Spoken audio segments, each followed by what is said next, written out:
We've sunk an enemy destroyer.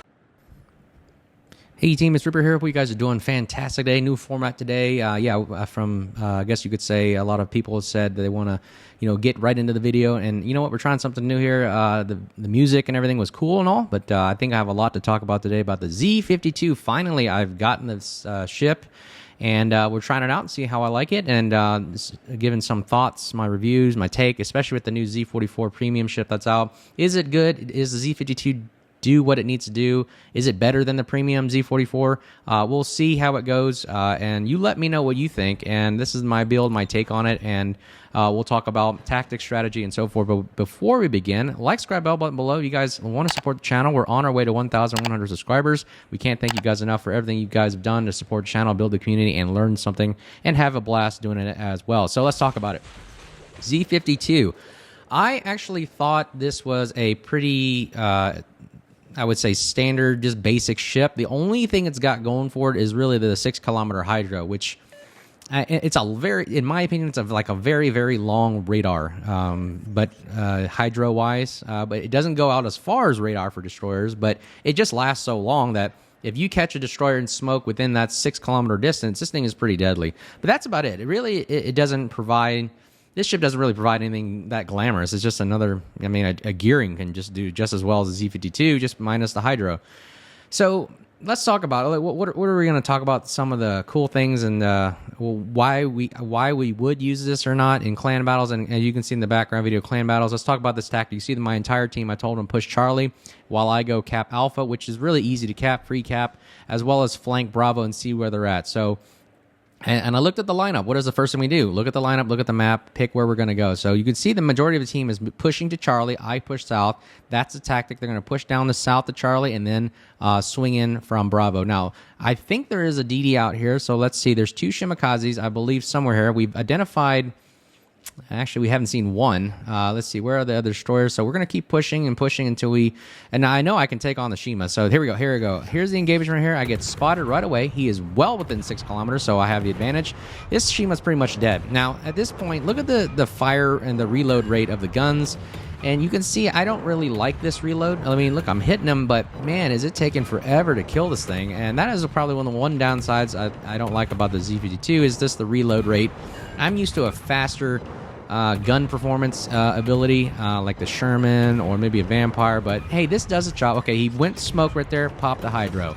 6-kilometer hydro, he's well within. You see the number below his name, that's 4, less than 6. He is done. He's pretty much caught in a hydro and like a spider with his web. The little fly is stuck in his web, and there it goes. Splash 1, RIP back to Porty. That is 1 Shima down, and let's hunt the other one. At this point, I don't want to take on an Napoli at Bravo, so I'm going to turn back around and make sure that they don't cap Alpha and will hold as I instruct the team to push down south and try to flank the enemy that way. So we're going to push back. I noticed, again, I was right. The other Shima's pushing Alpha cap, so again, we go ahead and spot him, and this is a display of the ability of the Z-52 to take on 2 Shimikaze destroyers by itself, and really just to see the power. There's nothing it can do. The 6-kilometer hydro, and also he pops into smoke right there knowing that, hey, I'm spotted, but you know what? My hydro is on cooldown. He's well within 6 kilometers, so what the tactic here is to push nose in, avoid his torpedoes. That's why we nose in. And we're going to wait until our hydro comes off a cooldown, pop smoke, pop hydro. We know he's well within 6 kilometers. His speed cannot run away. And right here, hydro pops up, and guns are training back on him. We're going to lead him a little bit and just go full DPM on him as best we can. Again, the reload and the DPM rate of the Z-52 is not the greatest, and you see the dispersion is also not great. I mean, the penetration of the shells is awesome. If you build for it, it gets up to 30. I think it's 32 millimeters. I have to look back at the stats, but it's still pretty good. And we're going to see if we can get him down right here. And boom, Splash 2 RIP back to Porty on that first game. That was one look at how the Z-52 is great at attacking destroyers. Now let's talk about tactics. So as you can see there, the tactics of the previous video is team all solo. I go solo while the rest of the team pushes north. Now let's look at the tactics here while I instruct the team to we're going to basically do a massive push through Alpha Bravo. Very, very simple strategy. It doesn't take much to think about. You stay together as a convoy, and just really maximize DPM, maximize firepower of all your guns, as well as makes it very difficult for the enemy to target. I mean, if you're all moving together, it's very difficult for a ship to target all of you, and it kind of spreads out the defensive nature of the battle. But what we're going to do is we're going to push together and overwhelm Alpha and Bravo cap, let the enemy team have Charlie, because what it does is it puts them in a position where they only have one cap, we have two, and then we defend just Alpha Bravo. And you basically, if you had to duke it out, you would win based on points because you had 2 more points, as long as your team didn't all die all of a sudden, right? So we're going to go ahead and push. We have 2 destroyers in here, and I think I can take one destroyer at least with the Z-52 with the 6-kilometer hydro. I know they don't have that much radar as we analyzed at the beginning of the map, so we got to keep that in mind. There is a Des Moines pushing us, so again, you have to also analyze the battlefield and who your lineup is, and know that, hey, you have radar, be very cautious. So we have our Spanish destroyer behind us. I don't know how to pronounce that, Alvaro or something. I don't have that destroyer, so I don't use it and I don't care about it, but I do like the fact that he is pushing behind me. And we're going to go ahead and see if we can press the destroyer at Bravo and push him out of the cap because, again, we have 6-kilometer hydro.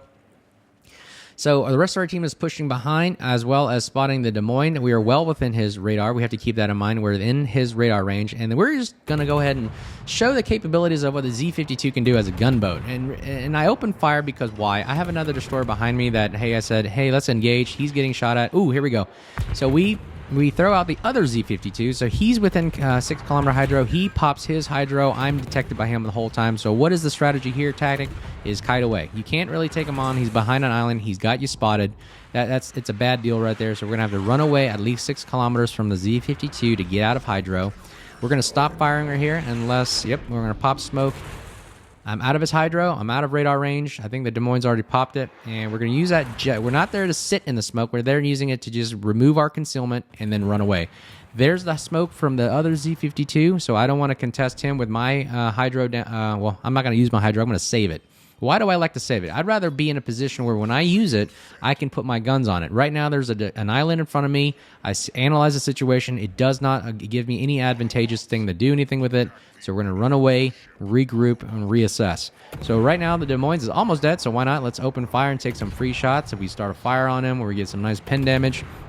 Again, these guns are very good. German penetration is awesome for these type of guns, and boom, our team takes them down. Not us. But if you build for it, you can get the penetration damage of the Z-52 guns up to, I believe, 32 millimeters. Let me take a look at it. Yeah, it says, I'm looking at the website here, the firing range, the 128 millimeter guns on this HE damage have 32 millimeter pen, so it can pen on a majority of cruisers and some battleships. So really, really awesome right there for the guns. And then we spot the Z-52 back again. He is also running away, so we're going to use maximum firepower. Look at this. All that firepower. This Z-52 is not having a good day because the way our team is set up right here, look, we have 5 to 6 people shooting at him, and that is the awesome strategy of having maximum guns, maximum firepower. Look at where all our ships are at. We are in a very, very good position right now at Bravo Charlie. All guns are shooting on the Z-52, while the Z-52 does not have any backup whatsoever on the northeastern side, as what his team is slowly coming back to him, and we're going to take some nice free shots right here. Do we get this kill? And boom, splash 1 RIP back to Porty. That is our Z-52 versus Z-52 right there with very, very good support. And that is the tactics I want you guys to really take and hold, that the communication is very, very important. Coordination is also important, as well as your ability to have a team that really sticks together and works together, talks together, and knows the strategy at the end of the day is, hey, we stick together, we cap together, and then also know how the battlefield is developed and formed by your positioning. And then, again, it's all about position, position, position, because a bad position you cannot heal right away or rectify if it starts off wrong. I mean, I always think that position is key, including coordination and communication. So let's see what we can do right here. Now, the game's pretty much almost over here. At this point, it's a turkey shoot. We really just have the maximum amount of firepower on one ship. Again, another key aspect I talked about in clan battles and any random battles is focus fire. If you can coordinate and just, even you don't have to talk, you can just simply click on the mini map or click on. The way I set up my hotkeys, a space bar, it's called what is it called? highlight.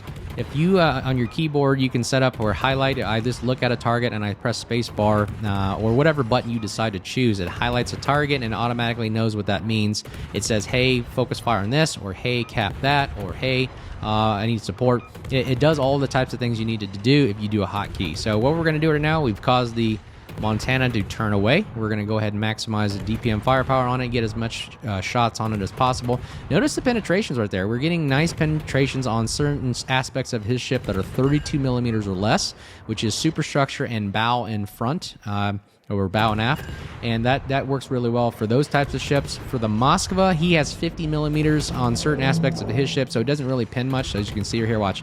We're going to hit it the superstructure, which is good enough for penetration. I believe like 19 millimeters or something. But you see it on the top right there, we're getting some non-pins on the main body. So if you want to penetrate some of these 50 millimeter cruisers, you got to aim at either the bow or the aft, where it's only, I think it's only 32 on certain cruisers. I don't know. You got to correct me on that. I know that Moscow is coded in 50 millimeters, but I thought there were certain aspects of it that had 32 or less. So you can see right there, we're just going to aim at the superstructure just to be safe. We're getting some nice juicy pins right there. Yep, 982. Hey, it's something. Our goal right here is to just distract him and get enough fires on him. He obviously is not firing at us, so this is just free damage at this point. But look at the amount of firepower and the damage we're putting on him. 57,000 damage, 1 kill. And the torpedoes are nothing to gawk at as well. Torpedoes reach out to, I believe, 12... Let's see here. Torpedoes reach... let's see here. The detectability is 1.4. The reload range, or sorry, their firing range is 10.5. So the torpedoes are decent. They're kind of like daring range, standard torpedoes. Not the greatest, not the fast, but they do something. So they're really there just to keep you to go out there and I took my eyes away. It's a splash 2 right there. RP back to 40. The Moskva goes down to our kill. So again, us firing at the Moskva is doing some kind of damage, and we obviously help out our team in a great deal. Again, I was talking about the torpedoes. They're standard torpedoes. They're not the bread and butter. Really, the guns are the thing that you need to be doing with the Z-52. I think they do a little bit better than the Z-44 Premium they just released. The reload rate, the DPM is really great in the Z-44, but they're 100 millimeters. They don't really do much. And even the AP is okay on the Z-52 as well. I think it does a way better job of than the Z-44 Premium. A lot of people I've talked to say they want to return the Z-44. I don't have it, so I don't have enough steel to get it. So I'll probably try it out. I don't know if it's worth the steel, because I know there's another American destroyer coming out that's coming that I really maybe want to save up for, and I'm really cautious about spitting steel since it's so rare. But let me know what you think about the Z-52. Do you think it's still powerful today? Has it been power crept? Does it do what it needs to do? I think it does. For what it is, it's just a very good, well-rounded destroyer. It's got great concealment. It's got good hydro for the 6 kilometer. I mean, the concealment is 6.2, right outside the 6 kilometer hydro range, I believe. Let me take a look at the detectability again. I have to keep checking this. There's so many things out there today. And the concealment is, let's see here, well, yes, 6.08. So it's right there. The concealment's good. Oh, here we go. We're switching to AP right now, and look at the AP damage. It does a lot of damage. So really, yeah, does it make sense to get a Z-44 with the Z-52 out? Not really. I think it does a great deal of damage and does enough powerful abilities that the Z-52 is very, very... in the hands of a good DD player, this thing is so powerful. So as you can see right here, the rest of our team is now just mopping up the rest of the map. You see, the cool thing about holding Alpha Bravo is that you can run back to it, and it keeps defending this area a lot easier because your ships don't have to sail so far away. Because you can see people at Charlie Cap have to run all the way back across the map, and that's why that tactic works really well. But yeah, the concealment for the Z-52, going back to that, it's just right outside the hydro. So as soon as you get detected, boom, the destroyer's in your hydro. It's like catching a fly in a spider web, and boom, you hit the hydro and you reveal it, whether they use smoke or not. The only counterattack to that is run away from a Z-52. The Z-52 is not I would say, as fast as Marceau Kleber, but look at the speed. With the engine boost on, it can get up to 41, 42, but you need the engine boost to do that. Other than that, it's a standard destroyer speeds of around 35, 36 knots, and it's decent. It's like, again, it's an average destroyer with okay DPM, and really the bread and butter of this thing is the hydro. That's all I got on it. But hey, that's the video for there. I'm going to go into the build right after this. You guys want to stick around and look at it and why I picked what I picked. But like, subscribe, bell button below. We're on our way to 1,100 subscribers. We're growing like a wildfire, and we can't thank you guys enough. Appreciate it. Hope that video helped you. We won that game right there with the tactics, the ability of the Z-52, and our coordination of the team effort right there. So it's a team effort as always. This team is really awesome. It's a fun thing to build camaraderie, teamwork, and communication skills. But hope you guys liked the video below. Like, subscribe, button below again, and we're going to go right into the build after this.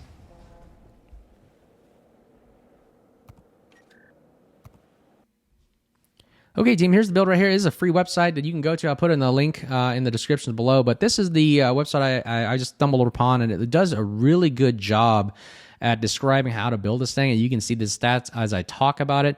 The first thing we'll talk about is just the basic upgrades, which is, main armament modification 1, the extended hydro. Obviously, since the bread and butter of this ship is hydro, I use my coal to buy that extra hydro ability.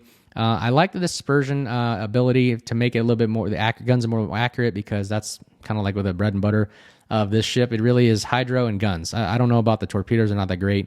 Propulsion to speed up and stop start. Concealment is obviously a given, and then the main battery reload. I wanted to see if I can get these guns down to the fastest ability possible, or fastest reload possible. The next ones are captain skills. You can use Luchins if you want. Luchins does give a little bit better reload rate if you activate it, and they got the turret traverse is what I wanted, so they spin the guns faster. Incoming fire alert, so if I know someone shoot at me, that I can slow down, stop, start. Obviously the modification for if I get hit, the engine doesn't go out. That's what I'd like to do. Extra HP, concealment is the best, and then maximum gunpowder reload with AR, AFT, and the Fearless Brawler for gunboating. So there's the stats on the screen. Hope you guys enjoy it. Let me know your thoughts below if you like it or dislike it. And yeah, check out the stats. And then after this, we'll see some more of the in-games, how I build the stats. You can take a look at it real time as I put the mouse over each thing. You can see some of the, pause the video if you want to see some of the stats of it, the percentages, and that's really how I would build a Z-52. What are your thoughts on that? But again, hope you guys are doing well. See you guys out there in clan battles. Thanks for supporting the channel. Until next time, you guys be safe. Cheers.